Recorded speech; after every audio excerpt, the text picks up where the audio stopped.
그 이야기를 지금 들려드리려고 합니다. 말씀드렸듯 저는 지방에 공장 몇 개를 운영하고 있습니다. 공장이 대개 그렇듯이 제 공장도 사람을 구하기 힘든 변두리에 위치해 있거든요. 그래서 자리가 없더라도 구인 광고는 항상 내서 대기 인원을 잡고 있어야 합니다. 지원자 대부분 젊은 층들이 많은데 요새 솔직히 젊은 사람들 힘든 일 잘 안 하려고 하잖아요.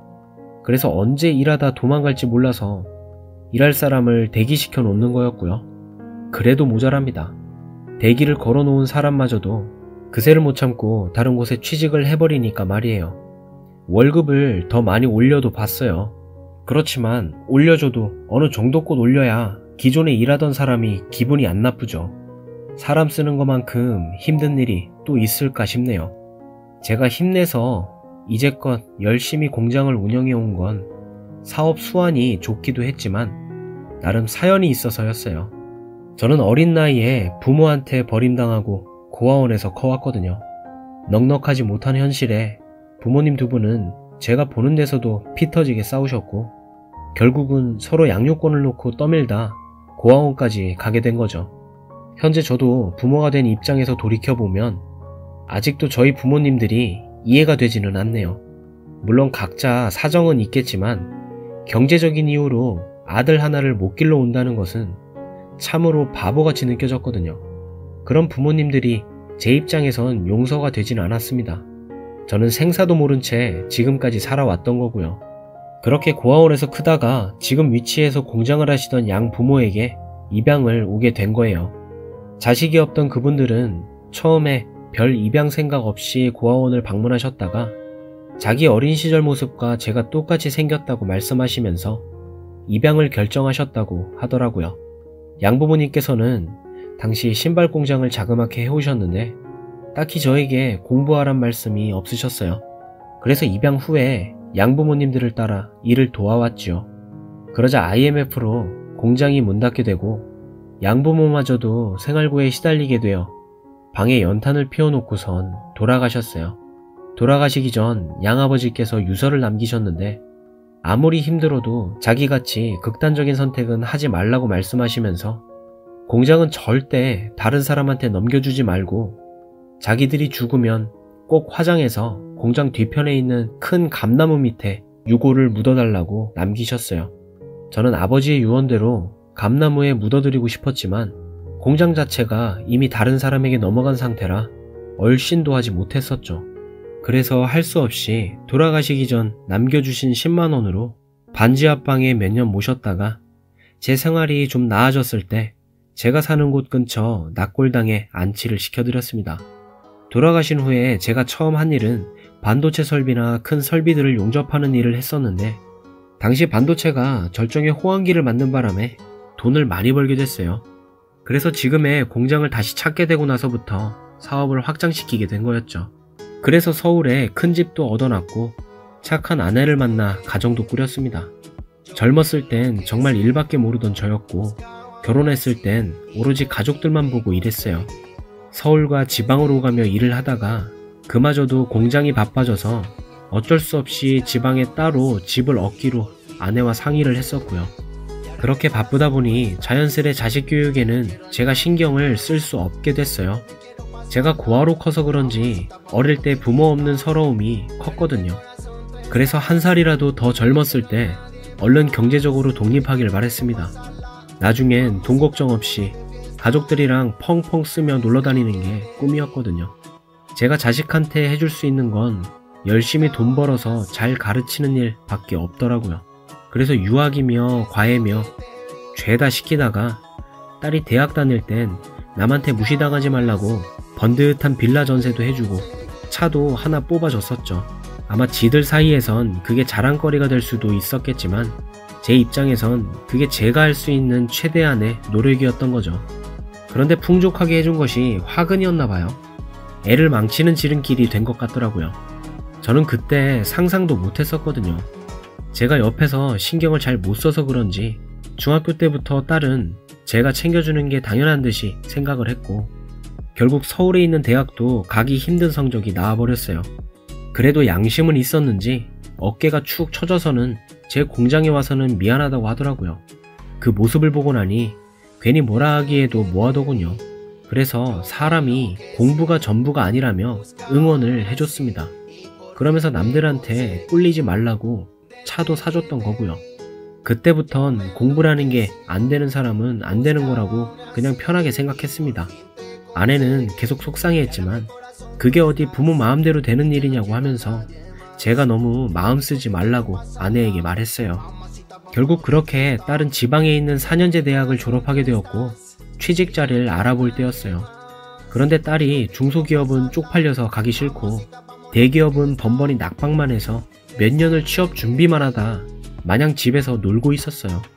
마냥 그렇게 집에서 노는 게 보기 안 좋더라고요.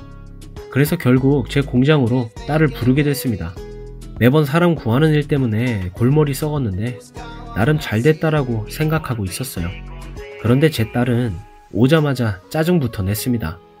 하나뿐인 애비가 오라고 해서 오긴 왔는데 지 친구들은 죄다 번듯한 회사 다니면서 하고 싶은 거 다 하면서 사는데 자기는 왜 이런 시골 같은 데 와서 고생을 해야 되냐고 하더라고요. 아마 지금까지 만나본 면접자 중에 가장 힘들었을 거예요. 짐가방 하나 없이 원피스 하나 덩그러니 입고 온 딸내미를 보고는 어이가 없더라고요. 그래서 그 옷 입고는 아빠 공장에서 일할 수 없다며 작업복을 지어줬더니 이걸 어떻게 입냐며 글쎄 제 발 앞에 다시 집어 던지더라고요.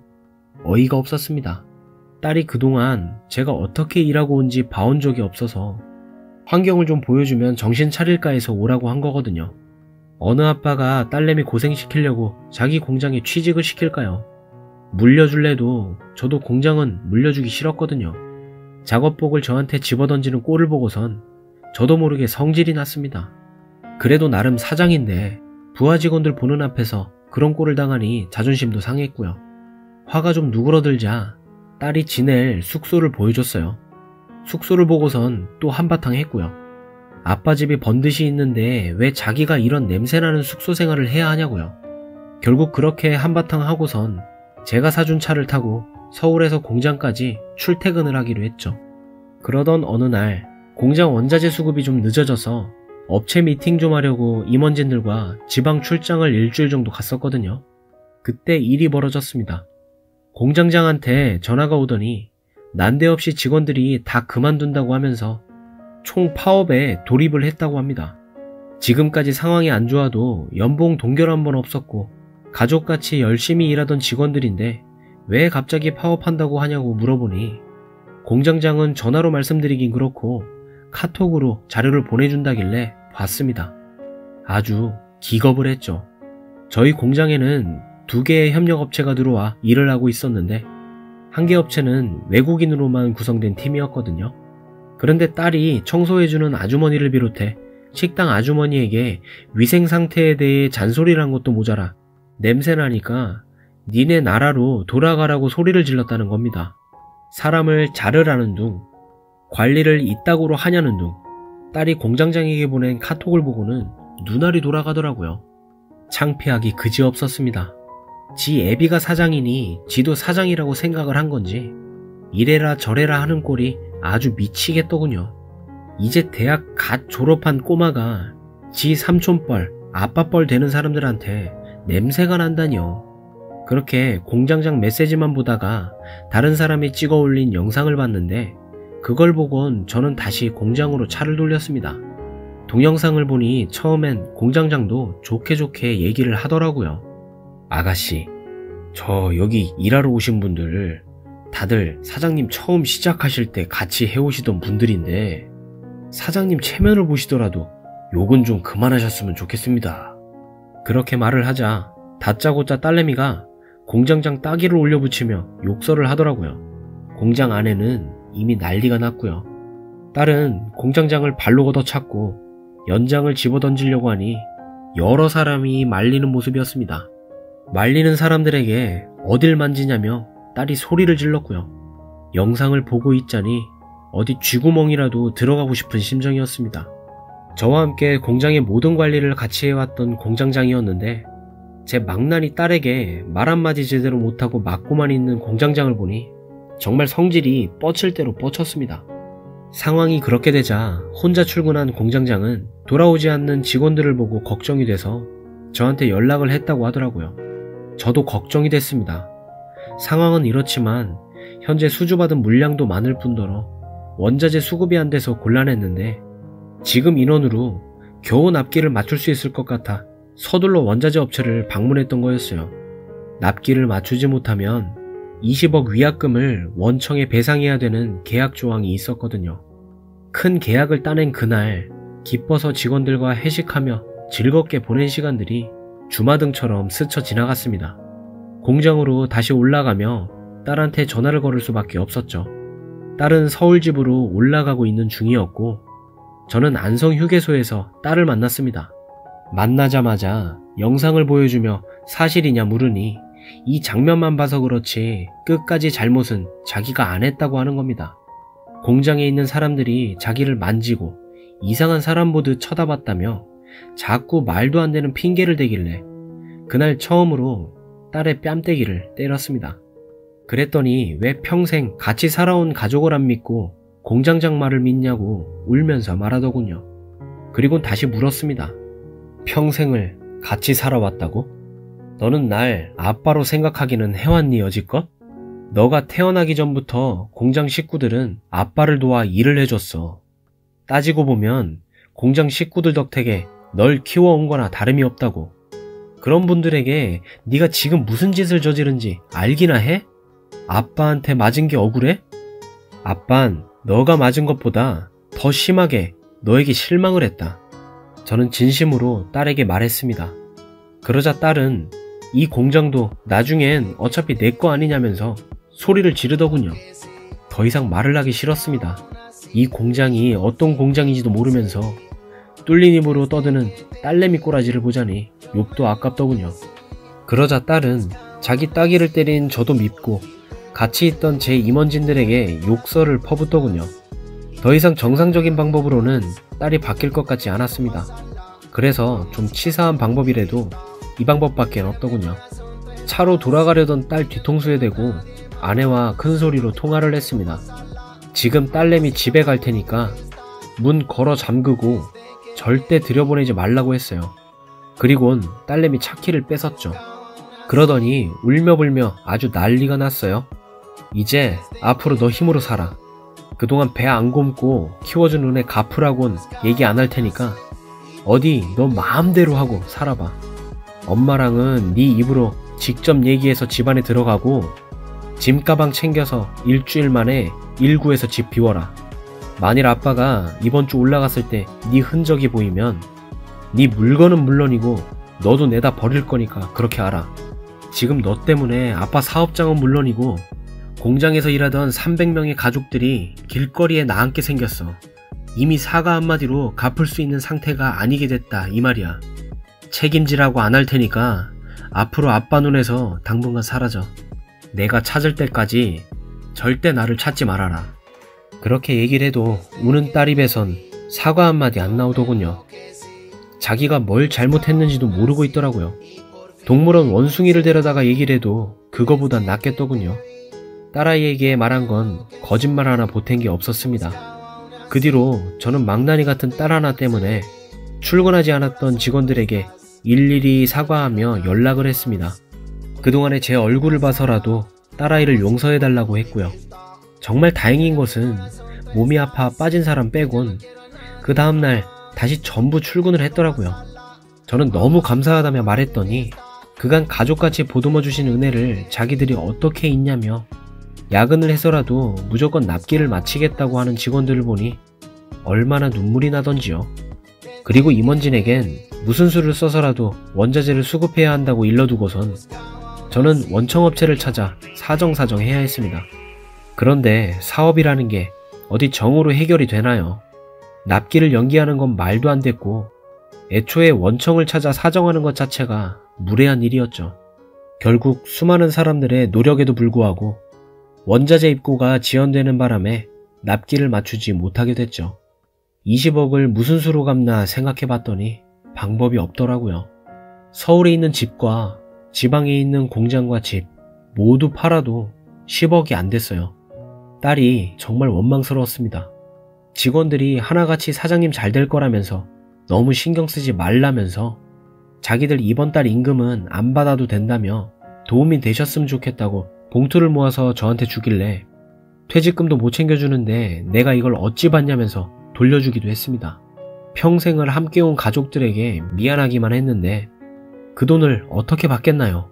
그러다 어느 날 공장에 혼자 남겨져 있다가 문득 양 부모님들의 유언이 떠올랐어요. 그래서 공장이 넘어가기 전에 양 부모님들을 감나무 밑에 묻어드리려고 납골당해서 급하게 모셔왔었죠. 그땐 양 부모님들께 얼마나 죄송스러웠는지 모릅니다. 죄송스러운 마음에 눈물이 멈추질 않았고요. 유언을 이제야 지키는 것도 죄송스러웠고 그렇게 바라던 공장을 이제야 찾아왔는데 다시 넘어가게 생겼으니 말이에요. 그렇게 30분 정도 울면서 땅을 팠을까요? 삽이 나무 뿌리에 걸렸는지 들어가질 않자 뭔가 해서 손으로 흙을 훑어봤더니 웬 시꺼먼 나무 상자가 보이더라고요. 고목나무로 만들어진 큰 상자 같아 보였는데 저는 이게 뭔가 싶어 연신 삽질을 했습니다. 그렇게 1시간을 더 팠어요. 그리곤 제 무릎 높이만한 상자를 끄집어냈고요. 뭐가 잔뜩 들었는지 엄청나게 무겁더라고요. 그리고 상자를 열었을 땐 제 눈이 휘둥그레졌습니다. 눈으로 보고 있어도 전혀 믿을 수가 없는 상황이었죠. 상자 안에는 웬 금괴가 잔뜩 들어있었어요. 1kg으로 쓰여진 금괴가 자그마치 21개나 담겨 있었습니다. 이게 무슨 일인가 해서 정말 한참을 쳐다봤어요. 그러다 상자 안쪽에 있는 봉투를 발견하곤 꺼내봤습니다. 양아버님께서 남겨주신 편지 한 통이었어요. 편지엔 이렇게 쓰여 있었습니다. 이 상자를 꼭 우리 웅철이가 열어봤으면 좋겠구나. 너가 처음 우리 집에 온 날에 우린 너무 행복했단다. 녹록치 않은 형편에도 서스럼 없이 우리 집에 따라와 주었던 너가 있어서 그동안 힘내서 살아갈 수 있었구나. 이건 우리가 그간 널 만나고 난 후에 벌어놓은 내 아들 몫이다. 너가 정말 어려운 환경에 처할 때 꼭 사용해줬으면 좋겠다. 뒤에서 깔창 작업하고 있는 우리 아들에게. 삐뚤빼뚤 정성 들여 쓴 아버지 편지에 눈물이 얼마나 나오던지요. 그간 부모님은 눈이 오나 비가 오나 항상 웃으시면서 신발만 만들어 오셨는데 그 모습이 자꾸 눈에 아른거려 눈물만 쏟아지더라고요. 결국 양부모님께서 남겨주신 유산으로 원천 계약 어음을 잘 막아냈고 공장은 예전처럼 활기를 띠게 되었습니다. 그리고 양부모님들은 유언대로 나란히 잘 모셔드렸고 감사하다는 각인과 함께 묘비도 세워드렸습니다. 제 목숨이 달려있는 한 이제 공장은 절대 누구에게 팔지도 넘기지도 않을 겁니다. 딸은 다시 집으로 들어오게 됐어요. 철부지 딸이고 망나니 딸이지만 그래도 하나밖에 없는 피부친데 제가 거두지 않으면 누가 거두겠나요? 풀어놓으면 뭔 사고를 치고 다닐지도 모르고요. 돌아가신 양부모님께서 저를 거두어 주신 것처럼 저도 이제 딸에게 신경을 많이 쓰려고요.